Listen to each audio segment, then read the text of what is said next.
Well, it looks like it's time for the final exam review. All right, you should have attached on Blackboard a blank copy of the final exam review, and then right below the blank copy you will see the solutions, the answers. But if you keep scrolling down, you'll see the worked out solutions for this final exam review. Some of the problems I'm going to be able to work on this review itself, but then there are many that require quite a bit more space in working these problems out. So I'll be working on notebook paper for those. So kind of working back and forth from this printed copy and then notebook paper, depending upon the amount of work that needs to be shown.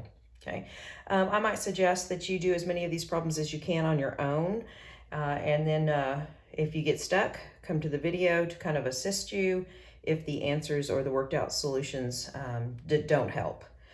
All right, we'll just get started then. Determine whether the relation is a function. Okay, well, to determine if a relation is a function, we look for repeated x's. So when we observe the x coordinates of each of these ordered pairs, I don't see any repeated x's, so we would respond yes. For number 2, when we look at this relation right here, which is just a collection of ordered pairs, immediately I see repeated x's, so the response is no, this would not be a function. All right, and just a side note too, I'm going to be going through this in order. And so if you get stuck on problem 17 or 18 or something later than that, of course you can just advance through the video. Okay, and I might also be talking a little bit fast, so if you need to rewind, then you have that ability as well. Okay, for problems 3 and 4, we're asked to graph the given functions on the same rectangular coordinate system. Describe how the graph of G is related to the graph of F. A reminder that the final exam itself is going to be multiple choice, so you won't be asked to graph a function. You'll probably be asked to select the correct graph given choices. Okay, so I am going to have to go to paper for 3 and 4. Okay, so I'm supposed to graph f of x, and then I'm also supposed to graph g of x and describe how these two functions are related.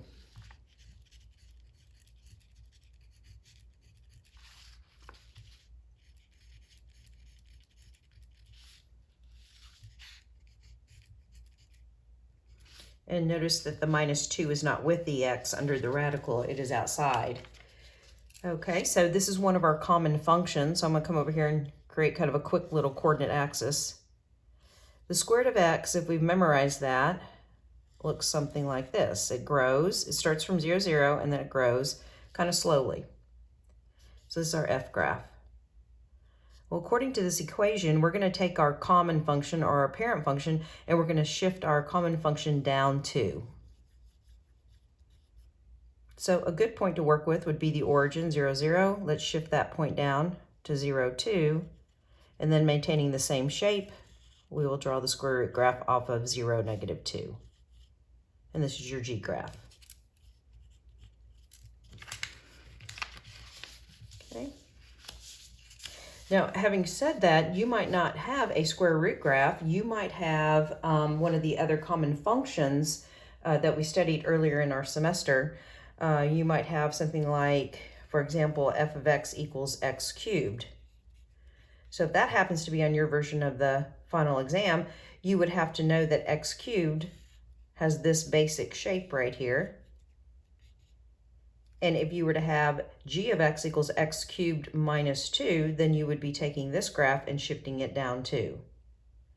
So this is 2 of the common functions that we studied, 2 out of 7. So I would probably go back to that section. I think it was in chapter 2, maybe 2.2, or I think that's where it was, 2.2, 2.5, something like that. So look for the common functions. Okay, another common function is f of x equals x squared, and that's that parabola. And that shape of that graph looks like a U, and it goes something like this. So if you were asked to transform it down 2, again, you would just shift that graph down 2. We also had the absolute value of x and several others. Okay. All right, so for problem number 4, we again have the square root of x graph. But for g, we have the square root of x plus 3 with the plus 3 being underneath the radical as well. So we're going to start the same way. We're going to have the f graph here. And the transformation that we need to apply is we need to move our graph of f left 3. So sliding this point left 3 would be right here at negative 3, 0, and it's going to have the same shape. Okay, I probably bent that down a little bit too much. And so that would be the correct choice that you would make given different choices for G. Okay, let's go to the next set of problems on the review. It says use the graph to determine the function's domain and range. So reminding us that domain are x's and range are the y values. So I can do these on this printed handout here. So this is problem 5 right here above. It's a linear function, it's a line. So the domain, the x's as you move across this way, would include all real numbers.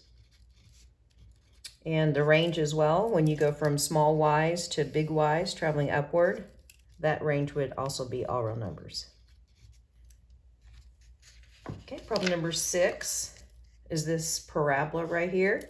The domain, as you sweep across the x-axis, would be all real numbers. However, the range, the y values don't begin on points on this graph until you get to y equals negative 2.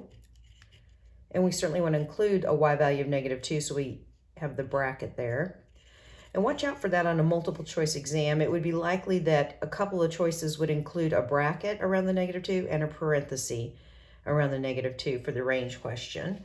And so you certainly want to choose the one that has the bracket to include for range. Okay, 6. We can see with this piecewise function right here that the domain is all real numbers. And the y values of points on the graph don't begin until you're at y equals 0. And again, that's a bracket for the range question. So going back up here to the top, identify the intercepts. Now that could be the x and y intercepts. So we'll look for both.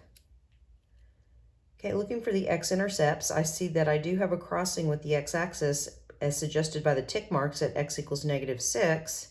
If I continue, I also have another x-intercept at the x-coordinate of 6. And we put intercepts in ordered pair form. So the x-intercepts are negative 6, 0 and positive 6, 0. Okay, likewise with the y-intercepts, okay, I see I have a crossing at y equals negative 4 and y equals positive 4. And those ordered pairs would be 0, negative 4, and 0, 4. And just be real careful with the order of where you're putting the zeros for the x and y intercepts as well, okay? Okay, for number 8, we have x-intercepts, it looks like, again, at negative 6, 0 and 6, 0. In this case, we only have one y-intercept, and that's going to occur at the tick mark down here at the ordered pair 0, negative 6. Okay, moving on. Identify the intervals where the function is changing as requested. Identify the intervals. It would be nice if it said identify the x intervals where the function is changing as requested. Well, we can eyeball this function, and I can see that this function is increasing right here. It's constant, decreasing, increasing, then remains constant. So we want the intervals, the x intervals where the function is changing. The x intervals, so what I would do is I would go from my leftmost point, and I'd bring up that point up here to the x-axis. That's negative 2. To the far right point where this graph is increasing, I would come here and drop down to the x-axis. So this graph is increasing from x equals negative 2 to x equals positive 2. And as a reminder, this is always, for this question, it's always parentheses, never brackets, for the identify the intervals where the function is changing. All right, for 11, let's look for that part of the graph that's constant, and on what intervals of x's does that occur. So it looks like we have two pieces where this function remains constant, one being from negative infinity all the way to the x coordinate of -1, in union with, also included. Then again, where do we begin to be constant again? Not the y value, but the x value. So starting at x equals 3 and moving on to infinity.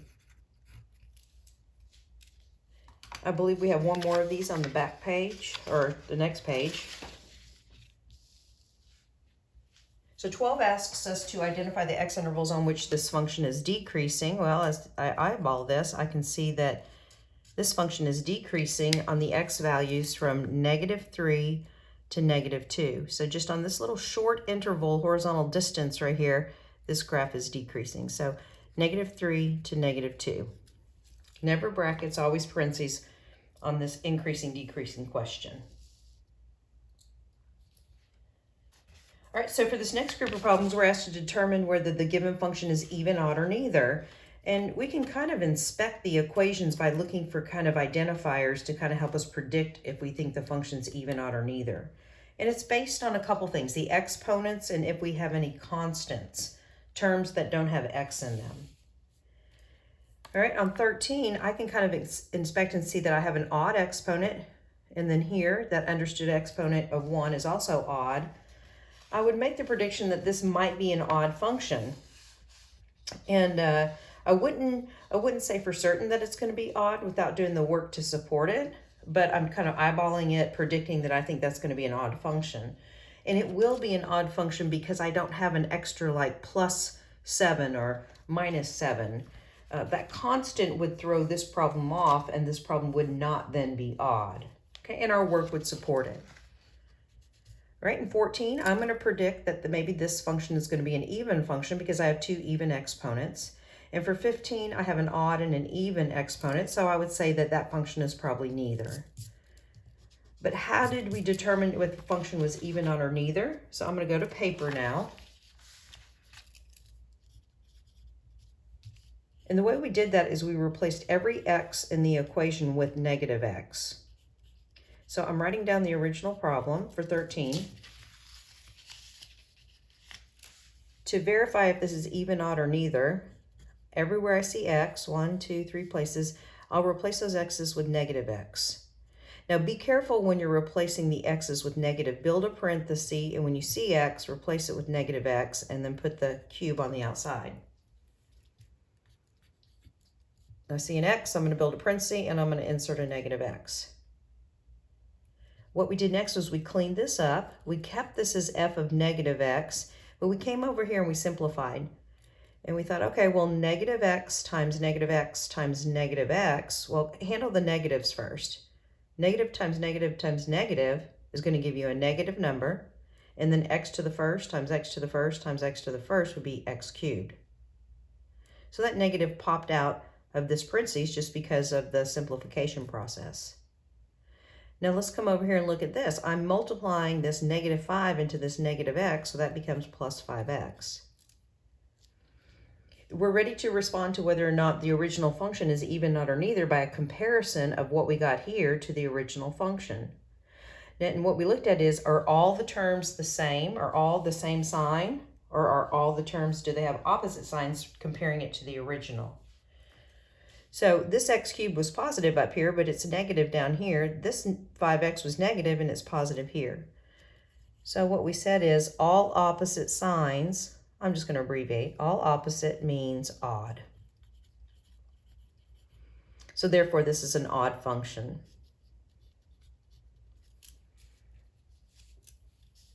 Okay, 14.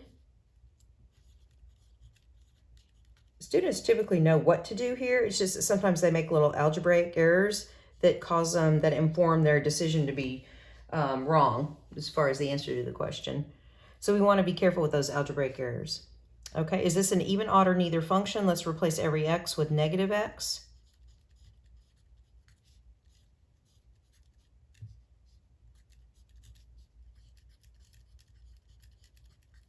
All right, the cleanup here is we don't multiply 2 into -x. We have to do order of operations and do the square first. Well, -x times -x is going to be positive x squared, then multiplied back in with the 2. This will clean up to 2x squared. Here, negative x raised to the 4th. Think of that as negative x times another negative x times another negative x. Handle the negatives first.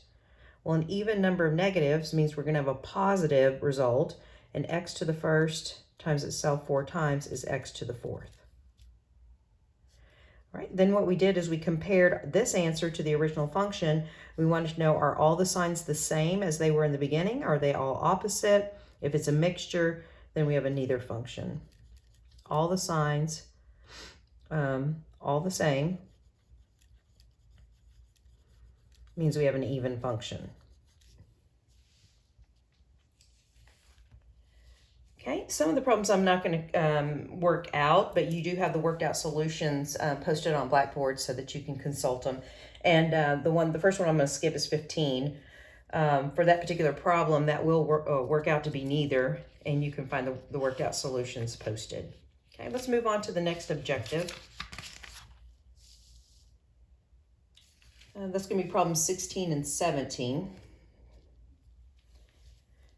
All right, so find and simplify the difference quotient, and here's the formula where h does not equal 0. We don't want to divide by 0. So we want to find and simplify the difference quotient for each of the two given functions right here for these two problems. And this formula will be given. It will be presented this way on your final exam. It will be presented in the stem of the problem. So you don't have to memorize that.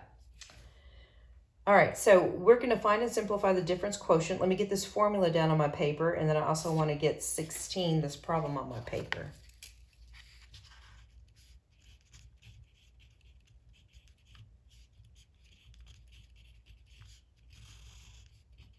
Okay, and then I'm going to come over here and put the function. Okay, and I'm going to share with you what the answer is going to be in case this is the kind of problem that you're going to have. And it's a quick inspection to where you don't have to do all this work. The answer to this problem that we're going to work out is going to be 3. Okay, the answer to any kind of linear function that you're working with, when the exponent on the variable x is 1, that's a linear function, is always going to be the coefficient, the number in front, 3. So for example, if our function was negative 7x plus 2, and you were dealing with a linear function, then the answer to all this work that we're going to be doing should be negative 7. So it's kind of nice to know what your answer should be. Okay. All right, so what do? We're given f of x, and we're asked to find this formula right here.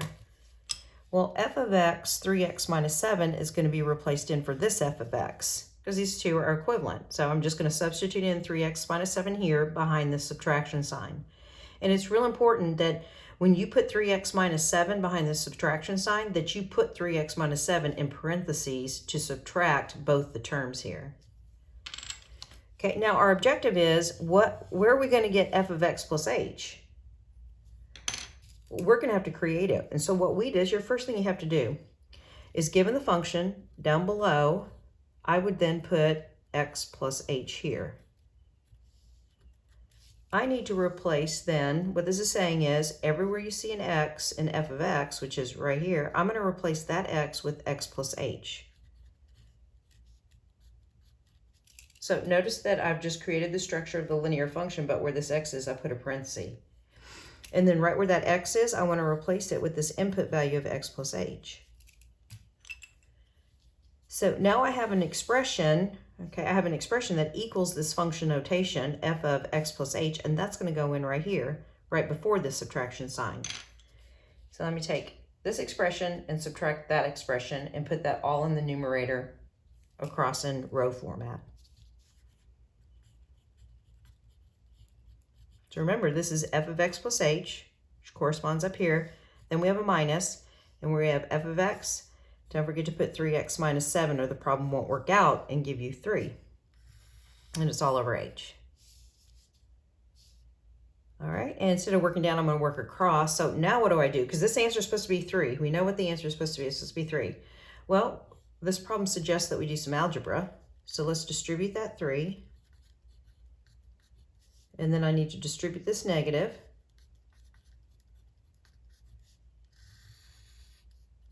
let me carry over the fraction bar and the division by h.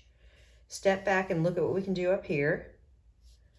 The 3x's cancel, and the -7 and the +7 cancel.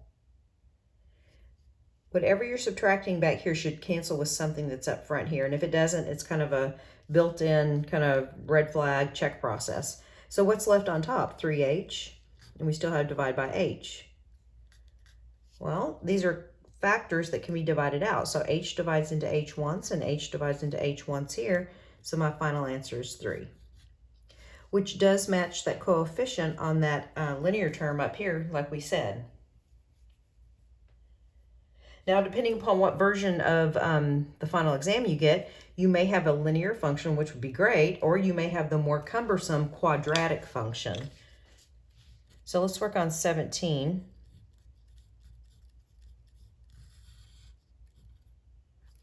And we're using the same formula, but the function is 3x squared.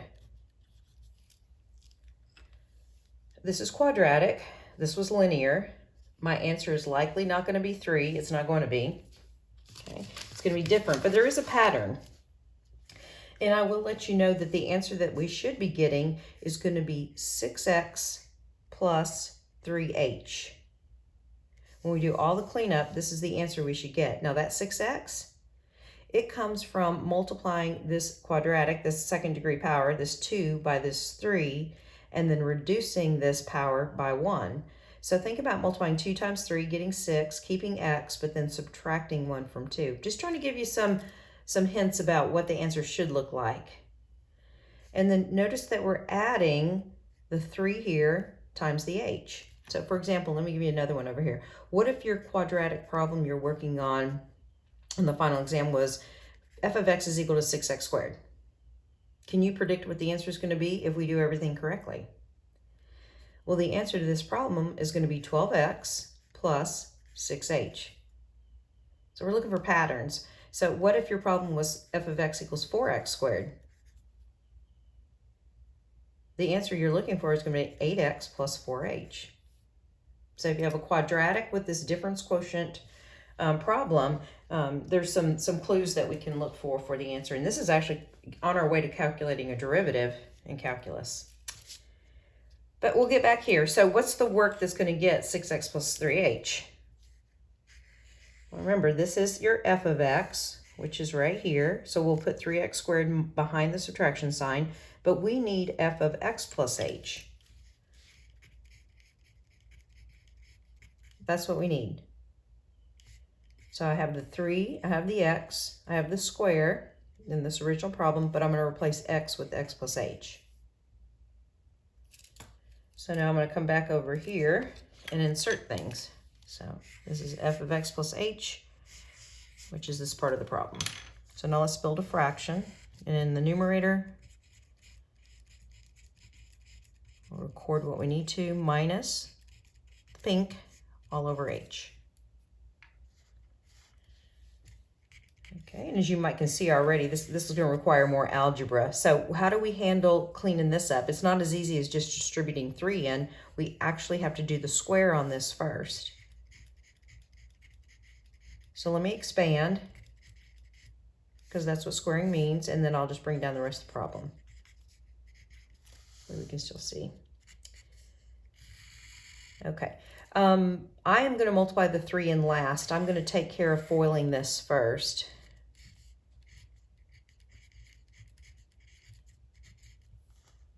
So I brought down everything, and then this parentheses is going to be for when I FOIL. So first term's x squared.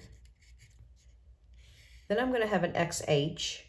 But notice when you go to the inside, you're also going to have another xh. So one xh plus another hx, which is xh, is 2 xh's. And the last term multiplied give you h squared. Now let's distribute that 3 inside. So don't forget to multiply the 3 times all the terms. So 3 times 2 is 6, and then you just have the xh. Plus, and then 3 times h squared is 3h squared. And then don't forget the minus 3x squared because it needs to cancel. Okay, a little cleanup here. These terms do cancel, as they should. And then notice what we're left with, these two terms. Okay, I see a common factor of h. I see a common factor of 3 that I can pull out as well. But more importantly, the common factor of h that can be pulled out of both these terms, once I pull that out, I'll be able to divide with the denominator. If you want to pull out a 3h, that's fine too. Okay. So let's factor out a 3h. Factoring out a 3h here leaves 2x up front. Yes, 2x up front. And then when you factor out a 3h here, that means that I would have an h left over. So that's plus h. All right, and to finish cleaning this up, we can divide an h out from this h right here. And we are left with 3 times parentheses 2x plus h. And that's a fine answer. Go back to what I said the answer was going to be, which is 6x plus 3h, which is what you would get if you were to distribute in that 3 that you factored out. So just kind of be aware of the different presentations of the answer. It could be the answer is just 6x plus 3h, or it could have been that they factored that 3 out and have the answer choice in this presentation. Okay. All right, let's move on to the next group of problems. Okay. All right, we're given functions f and g, and we're asked to perform the indicated operation. So in problem 18, here's f, here's g, but they want us to subtract f and g. In 19, here's a new f and a new g, but they want us to divide, create a fraction with f on top and g in the denominator. In 20, you're asked to add f and g that are given, and in 21, this is implied multiplication when f and g are next to each other, so it looks like we're going to have to multiply this binomial times that binomial. Okay. Now, likely you're not going to have all 4 of these different kinds of problems on your final exam. You're probably going to have one of them, so it's probably good to practice at least all 4 of them, because who knows what version you're going to get. All right, I'm going to see if I can try and squeeze it in on here. It might be a little crowded, but you guys continue work on your notebook paper if you want. All right, f minus g. Well, here's f and here's g. So f goes first, and then minus, and then g. Okay, and now if you leave your problem like this, you're going to get the answer wrong, and that choice will be there. Remember, you're subtracting g, but g has more than one term, so it's important to put what's behind the subtraction, not the addition, but the subtraction, so that you can distribute that negative in. The upfront function doesn't need parentheses around it. So 3x minus 4, now distribute the minus 9x, and then plus 6. We have a little cleanup. 3x minus 9x is negative 6x, and then the constants can be collected to plus 2. If you didn't put the parentheses here, you probably would end up with minus 10, and that's going to be a distractor, so just be careful. 19 tells us to create a fraction. F goes on top of g.